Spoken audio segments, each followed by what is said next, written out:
ஒரு முதன்மை இடத்துக்கு வர வேண்டும் அப்படிங்கிற ஒரு துடிப்பு இவர்களிடம் இருக்கும். இவர்களுடைய தனஸ்தானாதிபதி சூரியன் ராசிக்கு 10ஆம் இடத்தில் உச்சங்கிறதுனால நிறைய இந்த government jobs, nursing, teaching, banking, இந்த சத்துணவு சம்பந்தப்பட்ட, சுகாதாரம் சம்பந்தப்பட்ட துறைகள்லாம் இந்த கடகராசி நபர்களை நாம் வெகுவாக காண முடியும். இவர்களுடைய பேர்லாம் பார்த்தோம்னா அதிகமாக இந்த ஹேமா இந்த மாதிரி ஹெச்சில் வரக்கூடிய ஹரிணி, ஹரிணா, கோல வரக்கூடிய பேர், கேல வரக்கூடிய பேர், ஆயில்யத்துக்கு டா, டி, தர்ஷனா, தர்ஷினி, தவசெல்வி, தனலட்சுமி இந்த மாதிரியான பேர்கள்லாம் நிறைய கடகராசி பெண்கள் நாம் காண முடியும். இவர்களுக்கு இவர்களுடைய 3ஆம் இடத்தில் இவர்களுடைய சுகஸ்தானாதிபதி சுக்கிரன் நீசம்.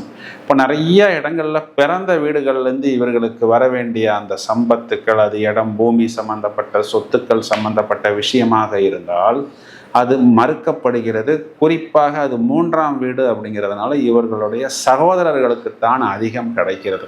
அப்போது இவங்களுக்கு கிடைக்க வேண்டிய அந்த பங்குங்கிறது ஒரு 25 to 30%, சில சமயம் 50% குறை ஏற்படுகிறது அப்படின்னு தான் சொல்லலாம்.